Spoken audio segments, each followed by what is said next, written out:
এটা কিন্তু মানতেই হবে, ছোটবেলায় আমরা সকলেই ভাইফোঁটার মাহাত্ম্যর থেকে প্লেটে সাজানো মিষ্টিগুলোর প্রতি বেশি ইন্টারেস্টেড ছিলাম। আর আজকে ছিল ভাইফোঁটা। দেখো বন্ধুরা, আমি রেডি হয়ে নিয়েছিলাম, আর ইনি হলেন আমাদের বাড়ির সবচেয়ে ক্ষুদে সদস্য আর আমাদের সকলের খুব আদরের বুজি। ভাইফোঁটা শুরু হয়েছিল ওকে ফোঁটা দিয়েই। আজকে আমি ওকে ভোরেই ভোরে আশীর্বাদ করেছি যেন দুষ্টুমি কম করে। এরপর হাসি মজার সাথে পরপর আমার বাকি ভাই দাদাদেরকেও আমি ফোঁটা দিয়ে নিলাম। সামনেই আমাদের বাড়িতে পরপর দুটো বিয়ে বাড়ি, সেই জন্য আমরা সকলেই মিষ্টি একটু অ্যাভয়েড করছিলাম। এখানে চলছে মিষ্টি খাওয়া নিয়ে নেগোসিয়েশন, বাট শেষ রক্ষা হলো না। তারপর চলল উপহার পাওয়ার পালা। এরকম সুন্দর সুন্দর উপহার, চকলেটস সব কিছু মিলিয়ে দিনটা ভীষণ সুন্দর ছিল। আর আমরা যেহেতু দু বোন, তাই এখানে ও আমাকে ফোঁটা দেওয়ার প্রিটেন্ড করছিল।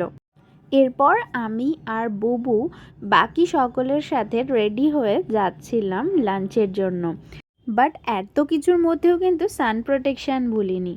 তারপর টেবিল পেতে একটু লেট হচ্ছিল, তাই আমরা একটু অপেক্ষা করছিলাম। এটা ছিল বারবিকিউ নেশনের হাওড়া ময়দানের আউটলেট, আর এখানেই আমরা সকলে গিয়েছিলাম একসাথে লাঞ্চ করতে। অ্যাম্বিয়েন্স ভীষণই সুন্দর ছিল। হাওড়া অবনি মলের যে আউটলেট আছে বারবিকিউ নেশনের, তার থেকে এটা কিন্তু বেশ বড়। আমার 3 মামা, 2 দাদা, 1 ভাই এবং আমার মা, বোন, আমি আর আমার উড বি হাজব্যান্ড, 10 জন আমরা একসাথে লাঞ্চে গিয়েছিলাম। বাট আমি সবচেয়ে এনজয় করেছিলাম দ্য ডেজার্ট পার্ট। এখানে আমার বোন আমাদের কিছু লাভ মোমেন্ট ক্যাপচার করেছিল, এটাও আমি ভিডিওতে অ্যাড করলাম। আমাদের ওভারঅল এক্সপিরিয়েন্স খুবই ভালো ছিল।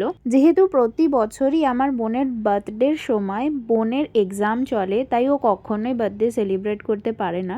তাই বারবিকিউ নেশনে আমরা ওর বার্থডে সেলিব্রেট করেছিলাম।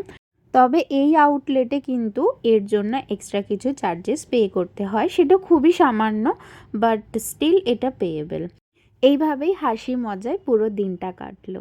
রাধে রাধে।